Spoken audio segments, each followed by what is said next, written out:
Coming up on the Lighthouse Podcast. I could not just settle in the idea that I was just divine.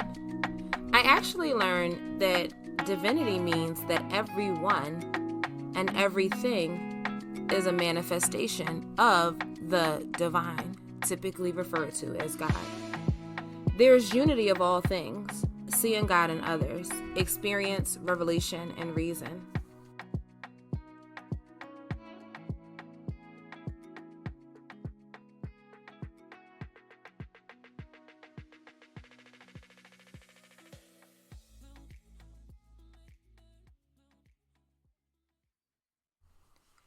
Hey, wellness warriors, and welcome back to Wellness Can Wait.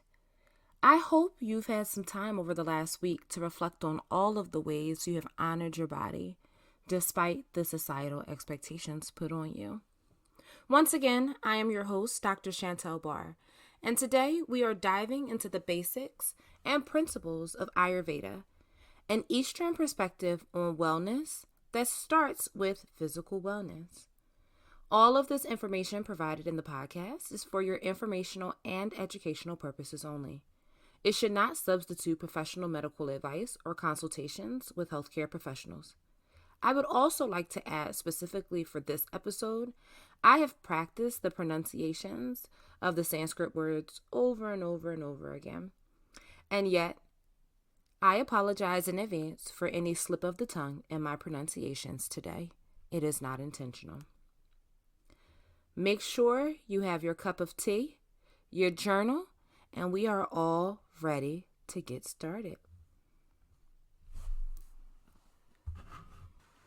Ayurveda is one of the world's oldest forms of holistic medicine and is still widely used today, combining physical, psychological, and spiritual health.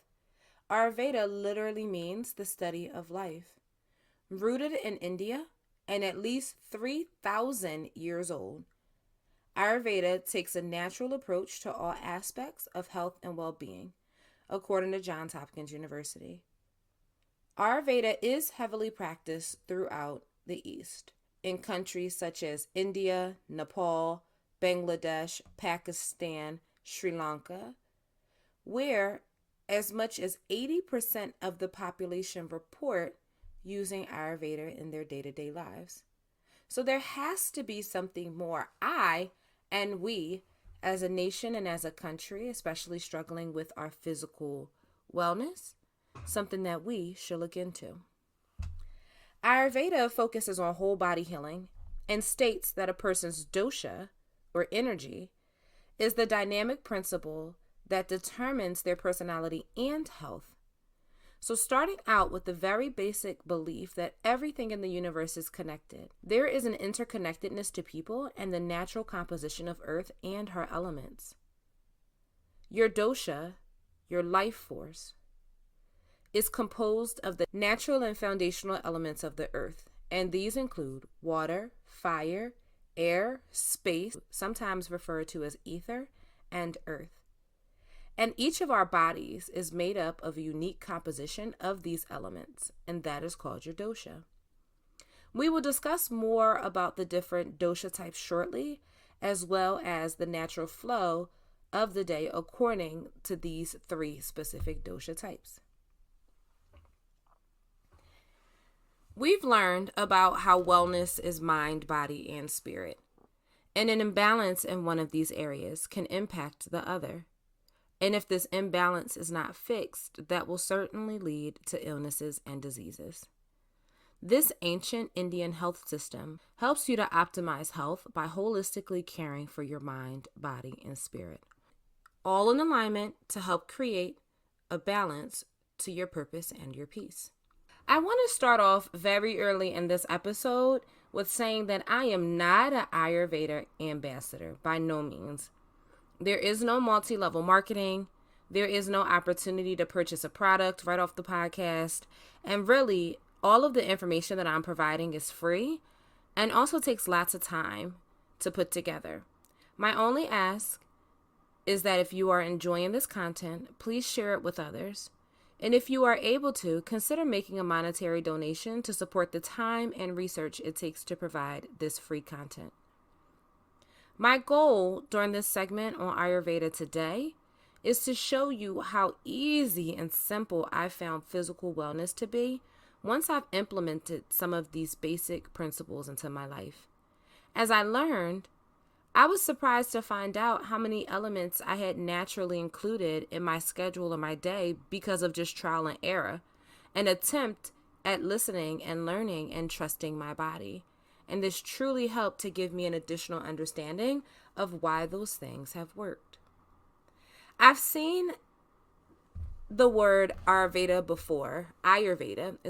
in my passing, but one, could not pronounce it, and two, I was honestly overwhelmed with the possibility of trying another fitness program or anything.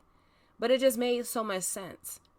The Western information swirling around in my head based on logic and facts. I'm counting calories, scheduling the gym, and other chores that felt like they needed to be part of my routine if I planned on being physically well.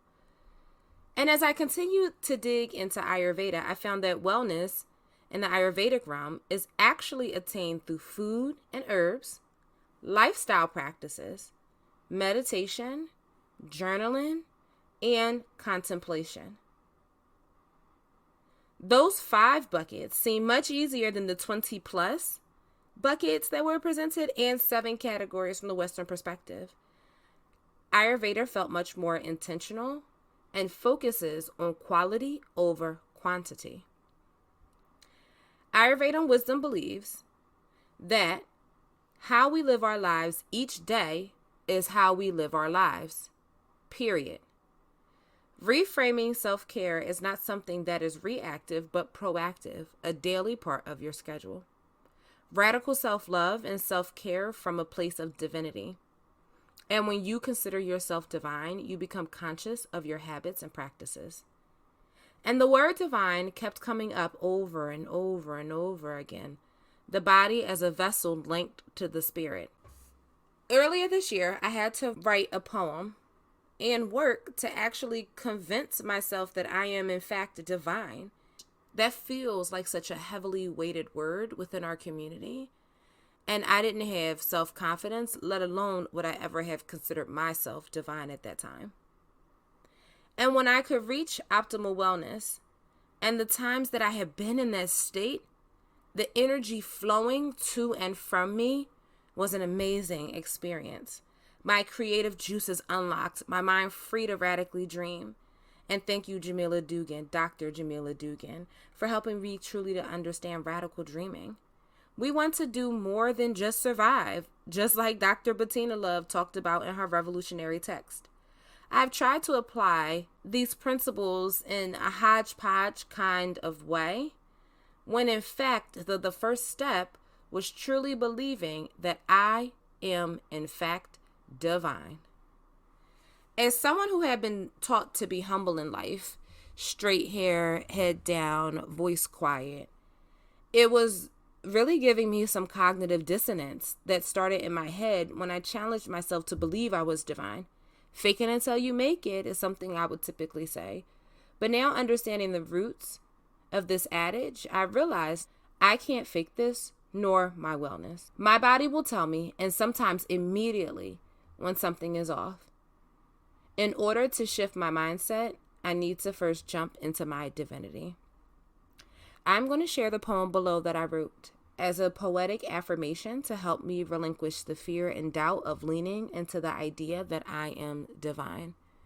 Feel free to copy it down in your own journal, and I will also put it in the comment section for the podcast. The poem itself is called, "What is Your Superpower?" And it goes like this. I am divine. You can't try to convince me otherwise. I am divine, standing so righteously in all that is mine. I am divine. The source has shown me all along. How dare I defy the blessings that were already mine? I am divine, ironclad shielded in an armor of gold, a light for others, a true beauty to behold. I am divine. I just want to take a moment to say thank you to all of our amazing I started listeners. to repeat this poem to myself. Your support means everything to daily, us, and we're so grateful to oftentimes have you on this multiple wellness times